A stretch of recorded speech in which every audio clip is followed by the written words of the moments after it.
Matapos ang matinding kontrobersiya at mga aligasyon ng katiwalian, formal nang inihain ang impeachment complaint laban kay Pangulong Coutinho Jr. sa Kamara. Ayon sa mga magsusulong ito, matagal nang nakatambak ang mga isyong hindi umano'y naaayos at naisasagot ng administrasyon. Kasama sa reklamo mga aligasyon ng pang-aabuso sa kapangyarihan, paglabag sa konstitusyon at mga kasong kaugnay sa korupsyon at paggamit umano ng mga iligal na droga. Sa naturang impeachment complaint, hindi lamang si Pangulong Coutinho ang tinitingnan kundi pati rin ang ilang mga malalapit sa kanyang administrasyon na inakusuhan ng malaliman na pakikipagsabwatan para sa mga irregularidad sa gobyerno. Isinusulong ng mga mambabatas na kasamang papanagutin ng mga pinanghihinalaang kasabwat ng Pangulo, partikular ng ilang kilalang politiko na matagal nang isinasangkot sa iba't ibang iskandalo. Samantala, nanindigan ng kampo ni Pangulong Coutinho na walang katotohanan ng mga aligasyon at tinawag itong isang pampulitikang hakbang na layunin pahinain ang administrasyon. Gayon pa mga determinado ang mga nagsusulong ng impeachment na ituloy ang proseso na may layuning maghatid ng hustisya at protektahan ang interes ng sambayan ng Pilipino laban sa mga may katiwalian sa pamahalaan. At yan nga ang balitang ating pagkakatutukan. Ngunit bagong lahat, siguraduhin mag-subscribe at i-hit ang notification bell para sa patuloy na pagtutok sa mga sulyap ng bagong balita sa tunay na boses ng masa.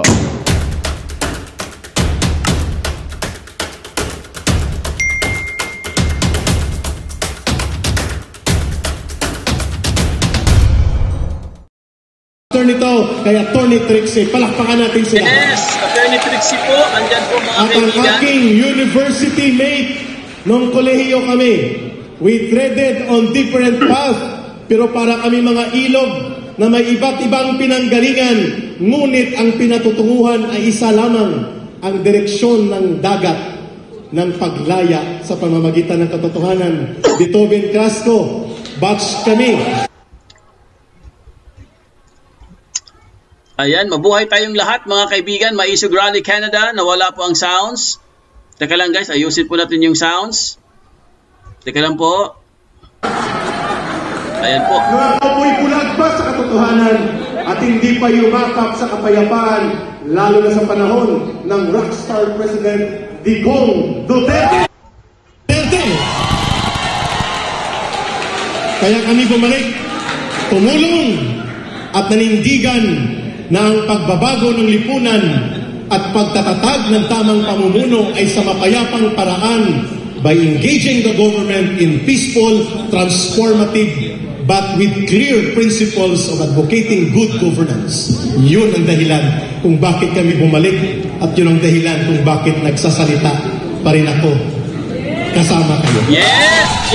Yes! Klaro tayo doon. Mabuhay! Hindi ko po iniwan ang prinsipyong mahalin at paglingkuran ng tama ang mamamayang Pilipino. Ang iniwan ko lang po ay ang madugo at marahas na buhay ng isang baluktot at maling ideolohiyang nabubuhay sa dugo at karahasan na pumapatay ng kapwa Pilipino. Pero ang pagmamahal sa bansa at pagmamahal sa interes ng Pilipino ay hindi ko po inabandona. Kahit kailan ay nasa puso ko nakatalingan. Kaya tayo nagsasalita, naglalakbay more than 12,000 kilometers away mula sa Pilipinas. Nilakbay namin ni Attorney Trixie ang paglalakbay sa katotohanan at katarungan ng sambayanan upang pukawin ang namumuong galit at the same time yung mga dreams and aspirations ng mga Pilipino kung bakit tayo nagbigay ng pangalawang pagkakataon sa pamilya Marcos na makabalik sa poder, hoping that they're going to learn from the past, from history, and learn more, better, to learn na paglingkuran at mahalin ang Pilipinas. But after all, wala pang 2 taon na ipakita ang pagkakamali na yan. That is why we would like be the ones to rectify the errors na nangyari muli noong 2022. Eric, mga kaibigan. At ano po yun? Ang pagkakamali na tinanggap natin na sila ay pwede palang muling pagkatiwalaan sana Kung pinanghawakan nila ang aral ng kasaysayan na hindi pwede abusuhin ang poder, dapat hindi manumbalik ang korupsyon, at dapat nilulunasan at nilulutas ang pangunahing suliranin ng kahirapan, gutom, kawalan ng pag-asa, at ang kaulangan ng gobyerno kaligain at mahalin ang kanyang mamamayan. Kung bakit tayo nagtiwala, sapagkat it's not because of, it's because of the belief of continuity. Na ang tamang ginawa ng gobyerno ni Duterte ay pwede sanang kanyang ipagpapatuloy o hihigitan pa at muling palakasin ang mga nagawang mabuti sa pamamahala. Subalit wala pang 2 taon, sumambulat ang katotohanan that their aim for power, after all, was never about the country. It was never about the people. Galing. It was never about us. It was only about Galing. them. For money and powers. Tingko. Bagsak. Ibagsak. Ibagsak. Ibagsak. Sa makasyapang paraan, ang mga nagari-arian, umaabuso at nangungurakot at nangangawak at mga kabataan sa gobyerno at gumagawa ng panunumbalik ng isang bulok na pamumuno as presided by Mr. Marcos Jr. right now, yun ang ibabagsak ng mamamayan, hindi ang lipunan at gobyerno. The government belongs to the people, not to corrupt politicians. Power resides and comes from the people, and the people are the real sovereign, and the people must decide. Yes, palakpakan. Justisya! Justisya! Justisya! Justisya! Justisya! Justisya! Justisya! Ano po ang real and principal problem na kinakaharap ng lipunang Pilipino sa ilalim ng gobyerno ni Marcos Jr.? To simplify things and to make everything clear, ang problemang kinakaharap ng lipunang Pilipino at ng sambayanang Pilipino sa ngayon ay ang failure of leadership, misgovernance, and lack of integrity, competence, and moral capability of the President to continue discharging the functions of the President. Yes! Bravo! Ang dahilan kung bakit hindi natin pinapabagsak ang gobyerno, pero kinakailangan nating magsalita at manindigan all over the world to support the home front voice of our kababayan na dapat palitan ang administrasyon at ayusin ang gobyerno na maging matino. Hindi gobyernong presided ng isang questionable na uri ng pamumuno na until now, while the Vice President has already announced a public, transparent, hair follicle scientific drug testing. Yes. At pangunahan ni Sara Duterte yun, ang Pangulo ng Bansa ay nakakabingi ang katahimikan at pagwawalang bahala sa napakaseryosong iskandalo na ngayon ay kumukumpronta sa kanyang pamumuno. Silence means confirmation and validation of that accusation.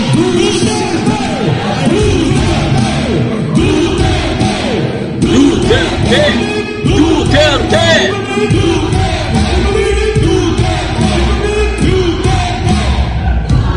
Malinaw po ang ating gustong ipahayag. Ang failure of leadership, loss of integrity, absence of competence and moral authority of the President to continue as the head of state and head of government, nagre-resulta po ang ganitong pagkabulok at pagkalugmok ng uri ng pamunuan sa mga sumusunod na mga seryosong problema. Number 1, in 2 years' time na ang presidenteng ito ay namuno at hindi naman talaga siya ang real na nagpapatakbo ng gobyerno, but rather illegal na shared by the wife at sa kanyang pinsan na si Martin Romualdez Tambaloslos. Illegal.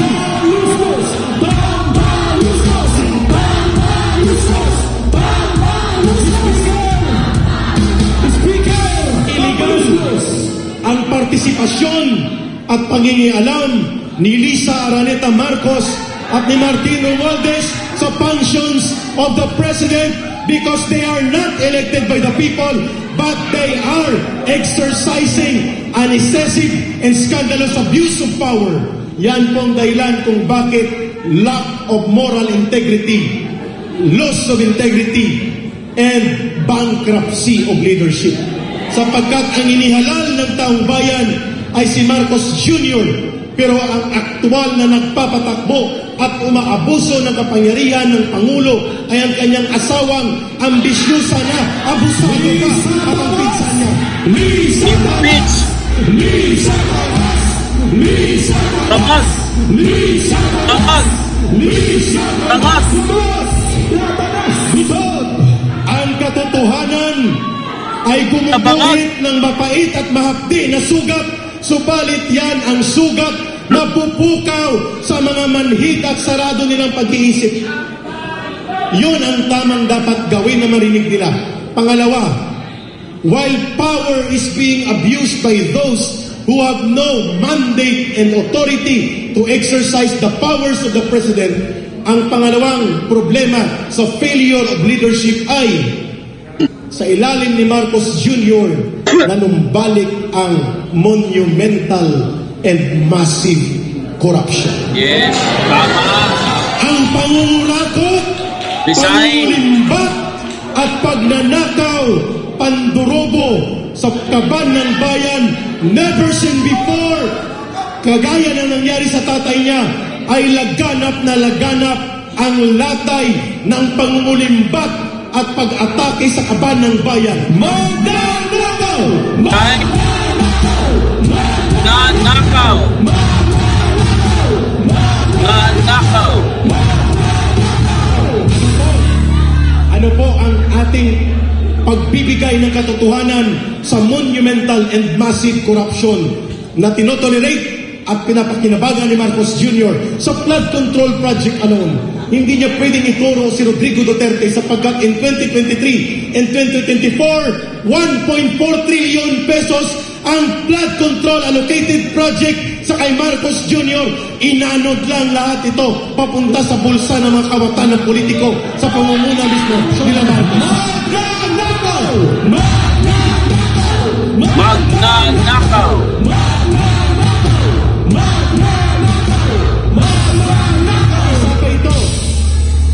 Si Chis Escudero, itinuturo niya si Rodrigo Duterte. 6 na taon daw walang nagawa sa master plan ng baha. Ano ang totoo? Anong totoo? Hindi pwedeng ituro kay Rodrigo Duterte sapagkat ang pinakamataas na baha kay Rodrigo Duterte from 2016 to 2022 nang bumaba siya hanggang tuhod lang. Wala pang 3 oras tapos na ang baha. Kay Marcos Jr., 8 milyon na mga Pilipino ang binaha sa buong Metro Manila at karatig rehiyon ng Central Luzon at Southern Tagalog at nasaan napunta ang trilyones na pondo. Hindi nila may paliwanag, pinakamadaling nakawin flood control project. Bakit? Kapag binaha, ituturo mo ang kasalanan sa baha. Kaya nawala ang pondo. Ang tawag dyan, force majeure. Sinungaling! Sinungaling! Sinungaling! Sinungaling! Magdadalawang taon na, hindi lang ang flood control project ang ninanakaw nila by the trillions. Alam nyo ba na hindi makikita ngayon kung anong nangyari sa 500 billion na Maharlika Fund? Ang malas nila, ang kanyang project na wealth or sovereign wealth, ipinangalanan niya kay Marlica. Kaya hindi makatake off 500 billion. At ngayon, ang Land Bank of the Philippines hindi na makapagbigay ng kapitalisasyon sa mga magsasakat magbubukid para makaunlad ang agrikultura at kabuhayan. Nangungutang ang Land Bank ng 50 billion pesos by way of bond flotation sa kanyang mga kliyente at mamamayan sapagkat ang kanyang 50 billion pesos ay nawala na parang bulang ngayon, hindi makikita, walang paliwanag dito sa bogos o kuspokus na Maharlika Fund ni Marcos Jr. at ni Martin Romualdez. Nako, ayan na. Nakadama Bogos na. lahat, Hokus-pokus pa. Anong tawag dyan? Korupsyon. Korupsyon. Pangungurako. Third, nakalagay sa batas ng Universal Healthcare Program na dapat ang sobrang pondo o yung unused or non-utilized funds, very specific sa batas na dapat gamitin sa pagpapalawak ng mga sakit na pwedeng i-cover ng PhilHealth Insurance para sa mga benepisyaryong mahihirap at walang kapasidad sa kalusugan ng magpagamot. O kaya i-subsidize ng mas maraming members pa para mas marami ang maging miyembro. Ang ginawa ni Ralph Recto, siyempre sa utos ni Marcos at ng kanyang mga team na mga kawatan sa gobyerno, kinuha nila ang 90 billion pesos ng PhilHealth. Yes!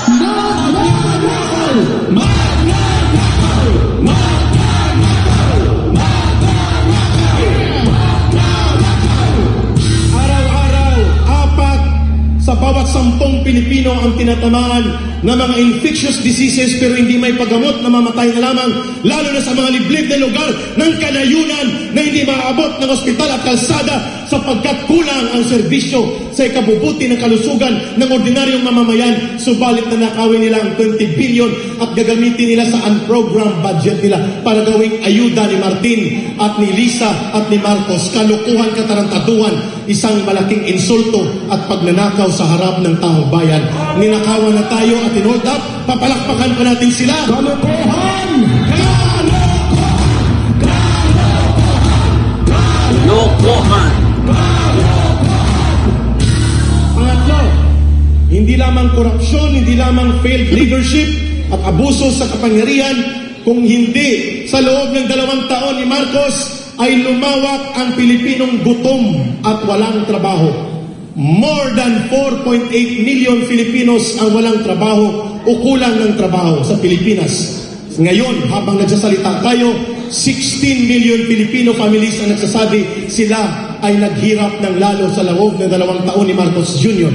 16 million times 4 in a member of families, we're talking about 70 million na mga Pilipinong naghihirap ang buhay at mahigit kumulang 12 million na mga Pilipinong pamilya ang nagkakaroon ng tinatawag na involuntary hunger every day.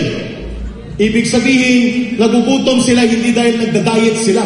Dahil kundi wala silang makain, wala silang pambili ng pagkain sapagkat ang income nila ay nawala, ang kabuhayan ng trabaho ay bumagsak.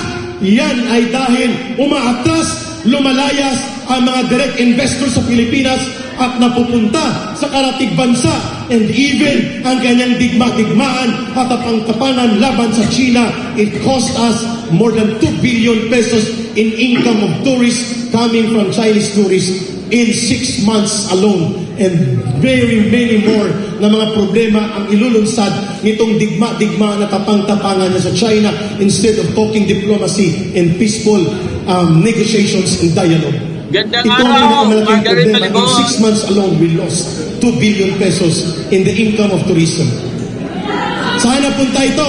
Napunta lahat ito sa Thailand, sa Malaysia, sa Indonesia, sa Vietnam. Doon po napunta. 37% of the increase of investment ng China na dapat mapupunta sa Pilipinas, roads, trains, and other development, napunta po sa ibang mga bansa dahil sa bobo na kapang-kapangan at gira-girahan niya. At pinalagyan pa ng nuclear weapons and missile system ng Amerika ang ating bansa. Hindi natin kalaban ang China, pwede silang kausapin. Bakit tayo bigyan ng isang utos ng Amerika na magkaroon ng mga armas nuklear doon sa Cagayan at sa maraming mga bansa, mga baseng militar? Virtually and technically, the Philippine soil right now is converted into becoming a large military base of America in preparation for the war or proxy war in Asian region. Hindi kami tanga! Hindi kami tanga! Hindi kami tanga! Hindi kami tanga! Hindi kami tanga! Corruption, kapalpakan sa pamumuno, na inaabuso ng kanyang mga alipores, droga, gutom, kahirapan, kabuhayan, ano pa. Right now, ang ginahabol ni Marcos Jr. at ng kanyang mga alipores using yung laboratorio ng panibagong martial law, duwag na na martial law. Bakit? Ang kanyang tatay nagdeklara ng martial law, ngunit paninindigan niya. At ang kinalaban ng tatay niya, ang mga komunistang teroristang gustong pabagsakin ng ating gobyerno at lipunan na pumapatay ng mamamayan. Ngayon sa Davao, for the last 60 days, ang dinadahas ng pulis araw-araw tinatakot at nilulusog ang mga religious compound, prayer area, without respecting yung religious freedom. Sinasaktan ang mga bata, sinasaktan ang katutubo, tinatakot at binibitbitan ng mga combat, ng mga armas, nagja-jogging habang nagdadasal ang cathedral compound sa Davao. Everyday, 3 platoon ng mga pulis ni Abalos at ni Marbel, sa utos ni Marcos, to provoke a situation that will become bloody and confrontational in Davao right now. Walang nagsasalita. Justisya! Justisya! Justisya! Justisya po, mga kaibigan, ang manawagan. Justisya! Justisya!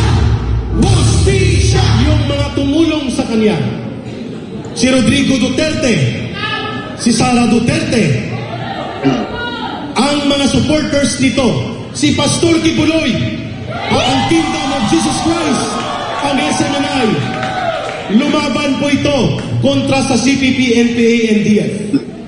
Kaya po ang panawagan kanina ng mga alipores ni Joe Masison at ng komunista dyan na nabubuhay pa doon sa baluktot na kaisipan at nalalasot pang isip nila, buwagin ang National Task Force to End Local Communist Armed Conflict. Ito ang isa sa pinakamagandang ginawa ni former President Rodrigo Duterte, at ito ang bumalasad doon sa terorismo ng CPP, NPA, NDF, at walang ibang media outlet o media and group and organization na tumaya at tumulong sa gobyerno maliban noon sa SMNI at sa grupo nila Pastor Kibuloy. Kaparuman! Kaparuman! Kaparuman! Kaparuman! Sinukli. Si Pastor Kibuloy po ay inakusahan lamang under the rule of democracy and the rule of law and democratic society. Anybody is presumed innocent until there is fair trial and your guilt is established by prosecution. Hindi pa po convicted si Pastor Kibuloy. Hindi siya terorista at ang grupo nila. Subalit tinatrato silang mga terorista ni Marcos Jr. Samantalang yung nagpapabagsak sa gobyerno, yung gumagamit ng pondo at kapangyarihan ng gobyerno, yung party list ng Communist Party, yung ACT Teachers, Gabriela at Kabataan Party, yung kasama nila kanina yung mga alipores dyan sa labas, ay siyang kinakalinga at binibigyang suporta ni Marcos sa pamamagitan ni Speaker Martin Tambaluslos. Pwede ba yun? Na nagtatanggol at tumutulong sa demokrasya ay sila ang pinaparusahan.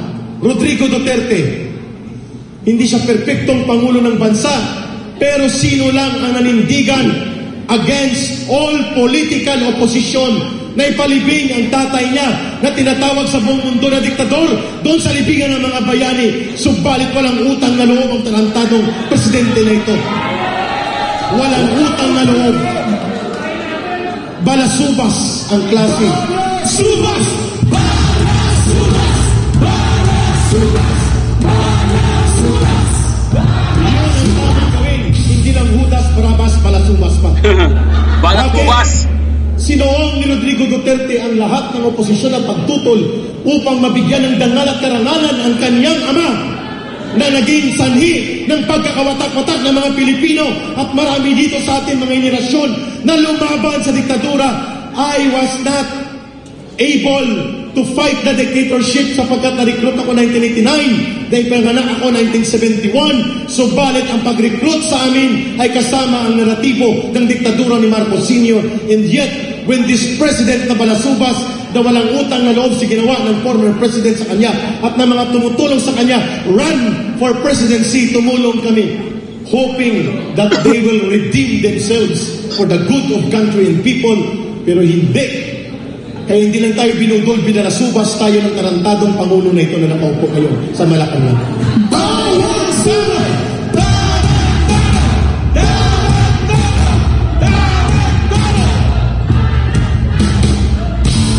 Panghuli, I will leave other portions of exposing how dangerous we are treading right now pag hindi tayo magsalita. Panghuli, hindi natin kalaban ng Amerika.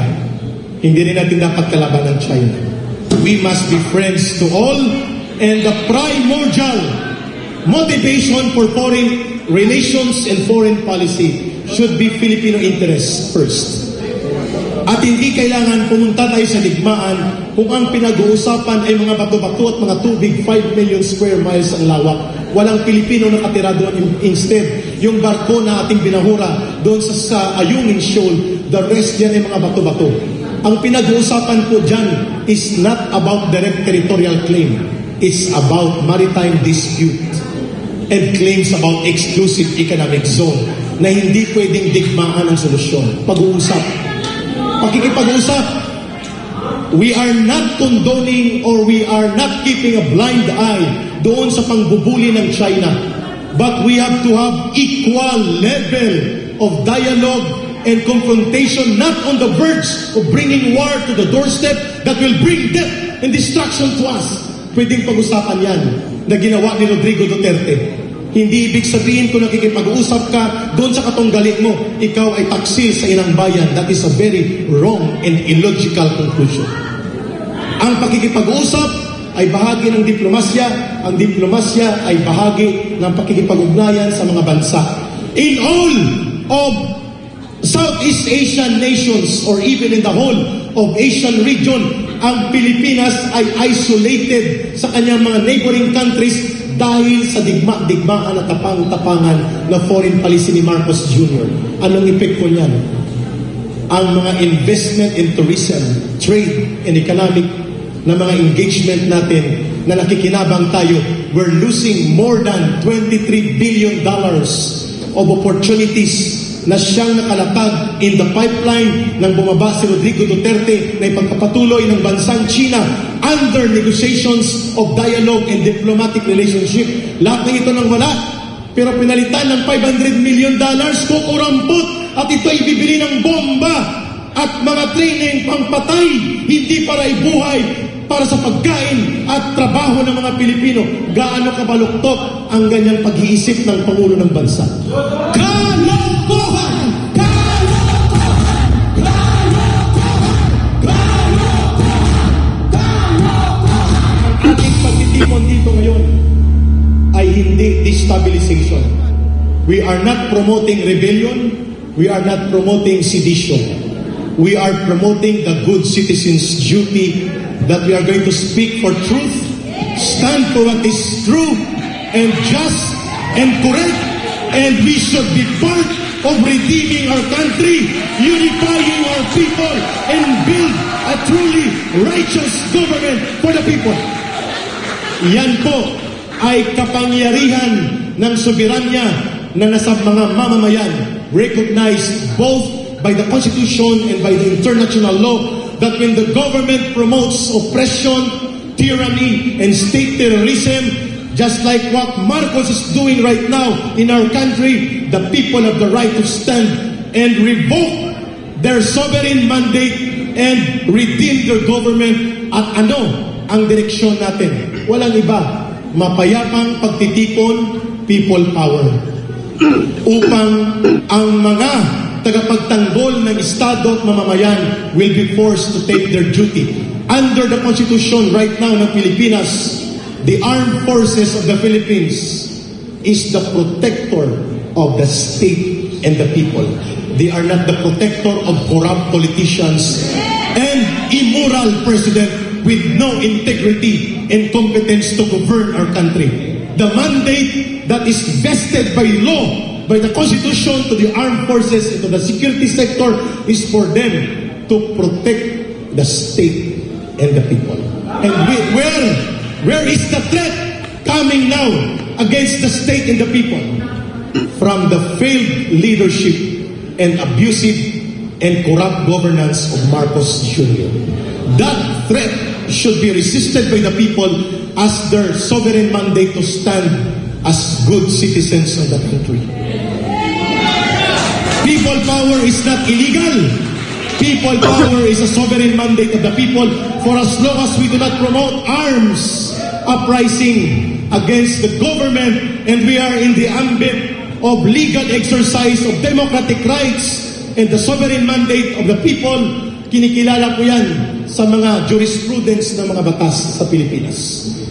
2 beses na tayo nagpatalsik ng mga pangulo na abusado at hindi tumutugma sa kanilang mandatong ginagawa at umaabuso sa poder in 1986 and in 2001. Lahat ng ito, walang nagsasabing yun ay illegal.